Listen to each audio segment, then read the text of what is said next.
So much of what people do is psychologically analyze Putin. Right. So you tell us, what is he like as a man? You've met him many times. Well, he's very tough. He's a very arrogant person to deal with, which I think is a combination of this vision of Russia and some fundamental insecurity. Because when you are dealing with him, he often acts as though he could care less.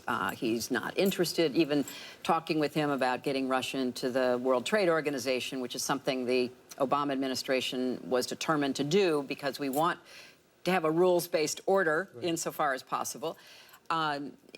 Proved difficult to deal with him. He acts, bored and dismissive.